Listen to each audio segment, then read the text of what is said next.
Yine herkesin kolayca yapabileceği, pratik, lezzetli ama yapması çok kolay bir tarif yapacağız.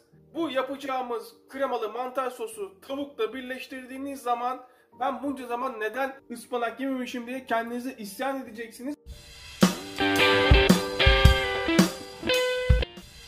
Ispanakları ben temizledim. Fakat video çok uzamasın diye oraları göstermiyorum. Eğer ben temizlemek istemiyorum, bana daha kolay bir yöntem göster diyenler varsa hazır dondurulmuş, temizlenmiş ıspanak kullanabilirsiniz. Top sizde. Mantarları böyle alalım.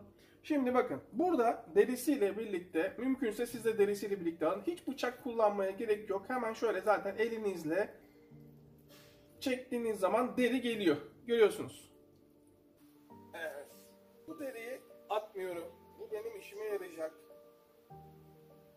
Şu şekil katlayıp köşeye koyuyorum. Köşede sırasını beklesin. Artık bıçağımız devreye giriyor. Tam ortadan şöyle kesiyoruz. Yalnız lades kemiğini içinde bırakmışlar. Onu çıkartacağız. Hemen lades kemiğini de çıkartalım. Göğsü bu hale getirdim. Görüyorsunuz tek bir parça haline. Şöyle dibe girmeden bakın şöyle bir parmak bırakıp, hatta 2 parmak bırakıp hizamı alıyorum. Uzunlamasına kesiyorum. Yine buradan 2 parmak bırakıyorum. Harika. Ve tavuğumu bakın bu şekilde açıyorum. Olay bu. Yine 2 parmak bırakıyorum. 2 parmak önemli, yoksa pişirirken dağılır. Hemen yine 2 parmak bırakıyorum. Evet.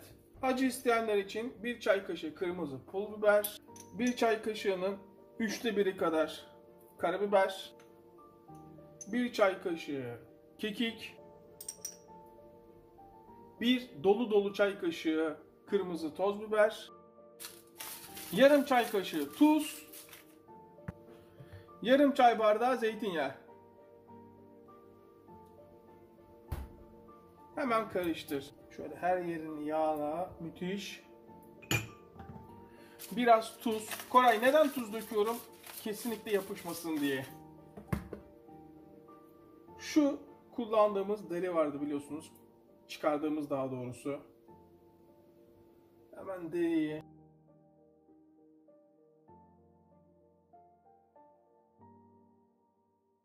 Şu fazlalıklar vardı biliyorsunuz.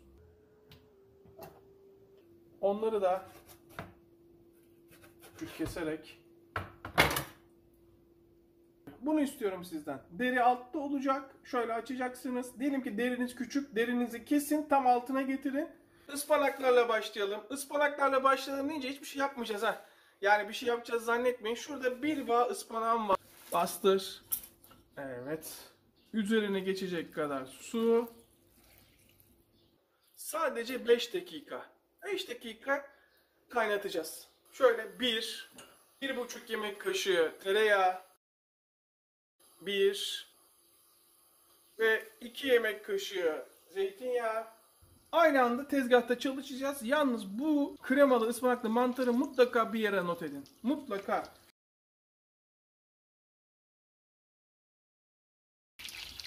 Daha yağım erimeden hemen diğer yarım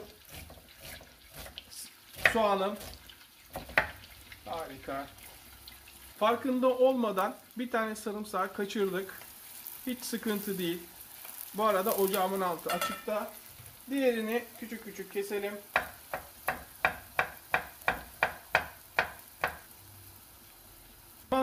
Mantarlarımı bu arada mantar olarak da 200 gram gibi düşünebilirsiniz. Şu ince ince kesiyorsunuz. Ben ister ince kesebilirsiniz, ister kalın kesebilirsiniz. İkisi de doğru. Top sizde. Mantarları yüksek ateşteyken atıyorum. Şimdi burada sizin karar vermeniz gereken bir durum var. İsterseniz yüksek ateşte mantarlarınızı atabilirsiniz. İsterseniz de orta ateşte atarsınız. İkisi de doğru. Peki ne farkı var Koray diyebilirsiniz. Yüksek ateşte atarsanız mantarlarınız su bırakmaz. Ama orta ateşte atarsanız ilk başta suyunu bırakır, daha sonra suyunu tekrar çeker. Bu tamamen sizin damak tadınızla ilgili bir durum. Mutfakta tek doğru yoktur. Bunu unutmayın. Şu anda ben yüksek ateşteyim. Su kaynadıktan sonra 3-5 dakika ıspanakları haşladım. Şimdi hemen süzdürelim bunu. Sadece 3-5 dakika, unutmayın, fırına da gelecek çünkü. Hemen süzdürelim.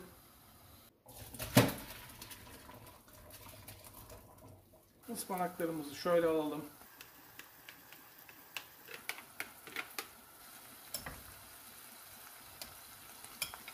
Ispanakları şöyle yapalım. Hatta bu ıspanağın hepsini kullanalım. Şimdi karar verdim. 2 çeşit yapacağız. Çok da lezzetli olacak. Herkes memnun kalacak. Az haşladığımız için ıspanakların vitamininden de tamamen faydalanıyorum. 1 çay kaşığı tuz. 1 çay kaşığın 3'te 1 kadar karabiber. Kırmızı toz biber 1 çay kaşığı. Bakın krema. Marka hiç önemli değil. Marketteki en ucuz markayı alın. 1 paket kremayı kullanın. Tam bir paket. Ne az ne çok. Tam bir paket. Yani ne kadar? 200 mililitre olması lazım. Evet, 200 mililitre. Görüyorsunuz. Krema buradaki tamamen sosu lezzetlendirecek ürünümüz. Bütün kolumuz, kanalımız. O yüzden fazla kullanmanızı tavsiye ederim. Altını kısıyorsunuz. 5 dakika. Bakın 5 dakika oldu. Zaten sosumun kıvamından da görüyorsunuzdur. Cıvık cıvık sulu değil ama kuru da değil. İstediğim kıvam bu. Harika. Doldur. Doldur. Bir tane kürdan. Bütün stresinizi atın. Her zaman söylüyorum. Mutfak bizim stres atma yerimiz. Kıracağız, dökeceğiz. Bütün stresimizi atacağız. Şu yaptığımız karışımdan kremaya bulaşmadan bol bol, tamamen isteğe bağlı, sağına soluna küçük küçük tereyağlar. Şu bir. Bak bu hazır. Bu hemen fırına. 200 derece 40 dakika.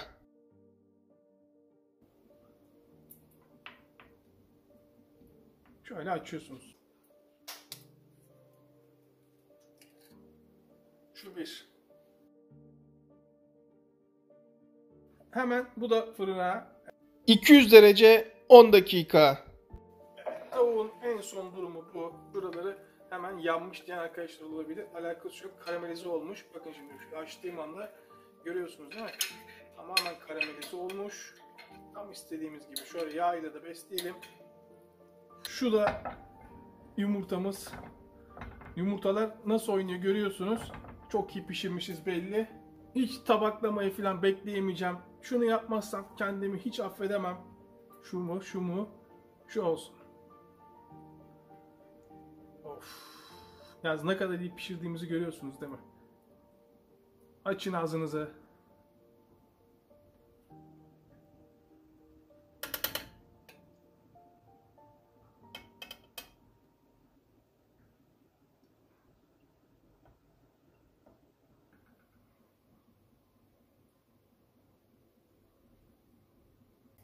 Şimdi şöyle bir keselim nasıl pişmiş.